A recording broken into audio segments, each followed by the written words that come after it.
NFL mailbag time. Golf Wang, is that right? That's right, Golf Wang. Okay, who will the Hawks hire as OC? Are there any good ones? Yeah, obviously we did the candidate list video for Seahawks fans out there. Shane Steichen was immediately linked to the job. I don't love that hire. The updated report that came out kind of after we were filming it was Tony Elliott, the Clemson offensive coordinator. I'd be intrigued by that. Okay. I am very interested in going and getting the Clemson OC. It's different. It is risky. Don't get me wrong. The passing game is not that complex, but I think it would actually fit Russell Wilson pretty well for what I think he needs to start doing, having more success in that short passing game. I think it could be a fit. If it is, I'm very intrigued, but I am excited to see which route they end up going because it'll tell us a lot about what Pete Carroll wants to do on offense. This one's coming in from Mitty. If Pete and John draft and Najee Harris, will that mean Carson's time with Seattle is done? You will know what Chris Carson's future is with Seattle well before the Seahawks draft because free agency, remember, comes before the NFL draft. March 17th. So Carson will either sign an extension or he'll leave in free agency. As for Najee Harris, Seattle has no first-round pick. Their second-rounder's a little bit later. I don't think Najee Harris is going to be there. So in the end, I don't think it's really much of a chance Seattle gets Najee Harris. Going to be there because I think he's going to ask for a little bit more money. Yeah, I think that's very possible. So I will see what happens, but the two aren't that connected in terms of results because the decision will be made on Carson before they get a chance to draft Harris. So looking for an NFL face mask, we got you hooked up here at Seahawks. It's any NFL team, all 32 NFL teams, masks, which range in packs of 1. I guess it's not really a pack. To packs of 4. We're just trying to hook you guys up with awesome deals here. But seriously, it's also getting colder as well. So if you need something to keep warm, especially you people in Buffalo, you can go ahead and get one of these face masks that also cover your neck. And if you're wondering how you get set up, it's simple. Look down below on screen. You see it? Chatsports.com/staysafe. If that link is too hard to remember, Tom and I, we got you covered. It's also going to be in the description. And shout out to Marshall, who is running the chat right now. He's throwing it in the live description and chat as well. Shout out to him. It's chatsports.com/staysafe. Let's go to 2 drip, 2 fly. What should the Seahawks, or who should the Seahawks draft? A lot of this depends on what they do in free agency. They have a lot of key free agents they have to figure out at cornerback, at running back, on the offensive line. I think what they'll try to do is have serviceable options. You're probably trying to find Brandon Shell-esque guys. That way you can start them if you have to, but if you find an upgrade in the draft, you go for it there.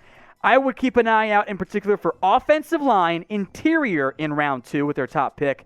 Maybe running back, I wouldn't love it though, and cornerback as well because I don't know what's going to happen with the Dunbar-Griffin tandem. But I think those positions are some of the top ones to keep an eye out for.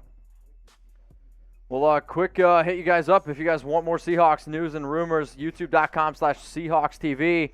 Seattle OC candidates. Yeah, that is on the channel right now. You guys go check it out. We went through 10 different names, so Drip, we got you guys covered. youtube.com/SeahawksTV. You can stay up to date on what's going on around the Seahawks and that OC search. One guy's been linked, former Chargers coach is all I'll mention as the tease. Mitty, what up? Should Richard Sherman sign back with the Seahawks? Oh, baby. Will he be expensive? I think he will be expensive. I don't know about that. He's an aging player. How expensive? This is going to be his last contract. How expensive? $10+ million. I might take the under. I don't know. He is now on the downside of his career. He's coming off his worst year of his career. And coming off an injured season, too. Correct. I think he's less than $10 million. My issue is I think Sherman knows this, too. He's going to look into moving to safety at some point soon. It's not really what Seattle needs. If he wants to come back on a more team-friendly deal, I think Seattle should have interest there.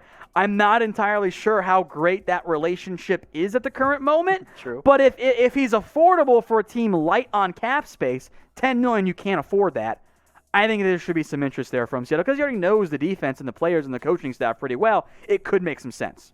Julio Scortez, should the Seahawks fire the whole staff or just Brian Schottenheimer / Ken Norton? Yeah, we did our I'll first. let you handle this We one. did our first live video on our Seahawks channel during the playoff game, and the post-game tilt was in full effect.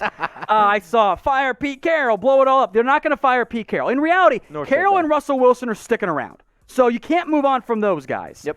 Schottenheimer, though, I don't think he's good. Shots Like fired. I know some Seahawks fans agree with me. I don't think he's a good enough OC. How he's getting NFL head coaching interest, I don't understand. Good name. Can Norton turn things around? I'm down to bring him back. But if you're Seattle and your solution with the way that team played down the stretch is we're going to roll it back on offense in terms of the coaching staff, no. I cannot justify that at all. If I'm Seattle, I am looking for a different offensive coordinator. I want to go a little bit more innovative. I want to find somebody younger who can unlock the potential of this passing attack that we saw in the first 5 games. Teams adjusted, and the Seahawks passing attack was unable to do the same. I'm with you in there. So who should the Seahawks fire/cut? Go down in the comments. Let us know. Subscribe to the Seahawks channel, youtube.com/SeahawksTV. What do you think this offseason will look like for the rookies with the Combine, Pro Days, and Draft? There's still some buzz about whether or not the Combine will happen. The Senior Bowl is set to happen at the end of this month. That's going to be important for a lot of different guys, and not as many guys have been able to go to games in person as they normally do. Yep. The Combine needs to happen. Absolutely. I need those measurables, just from a personal standpoint. If you can play a season, you can make the Combine work. You can spread it out. You can send only certain position groups for the entire week, and it'll be fine. It's not that difficult to make it work. I'm with you. Pro Days, though, we'll see where we're at. I think the NFL is going to approach it as, hey, we're going to have them. We'll see if the draft is in person or not. I think it'll be a little bit more normal than the way things ended up going at the back end. But we had the Combine last year. And I was there, and we were not talking about a delayed or canceled offseason and stuff. So it's going to be different. I think the NFL will have enough of its plan together to make it happen in the end. And if you guys want NFL videos every single day, if you like talking sports, have you ever gone to a family event? Maybe you've gone to a bar. Maybe, I don't know, you're at school and you're just sitting there debating sports with your friends. That's what Chat Sports is all about. Talking sports by yourself is okay. Talking sports with a whole bunch of people that you love interacting with, that's what this show is all about. So if you always find yourself looking for the latest NFL news and rumors, if you want to get into some sports debates, talk a little bit of sports, that's what we're here for. So go ahead, hit that big red button that says subscribe. Join us for our live shows, which is being filmed right now. It's why these NFL mailbags are coming up. We're Monday, Wednesday, 4 p.m. Eastern Time, 1 p.m. Pacific. Go ahead, hit that big red button that says subscribe. This next one's coming in from Dwayne Jackson. How does the NFL reinforce the Rooney Rule? And appreciate the super chat. Well, they did make some changes this year to that in terms of impact on the head coach level and even like the front office and coordinator level. For head coaches, 2 external candidates that are minorities must be interviewed at the OC, DC, and I think it's front office is also in this group as well. Office, yes. Minimum 1 external candidate. So they have to take care of that. A lot of these teams, they're taking care of that. They're sometimes knocking out early if there's someone they want, but really so far there hasn't been a quick hire. So I think all the minorities you see getting interviewed, or minority candidates, I should say, excuse me, are legitimate options for those organizations. So that's how they're trying to make it better and make things even or within the NFL, I should say. Wondering, hey, what the heck? How can I get my questions on the show? We answer these when we are live, and we go live every Monday and Wednesday, 4 p.m. Eastern Time, 1 p.m. Pacific. So go ahead, click the big red button that says subscribe. Tom and I, we decided to move the show up a little bit. Yeah. That way we could stay live a little bit longer. So bottom line is this: we're a live, interactive YouTube channel that we like to talk about sports, chat sports. So if you want to chat some sports with us, go ahead and subscribe.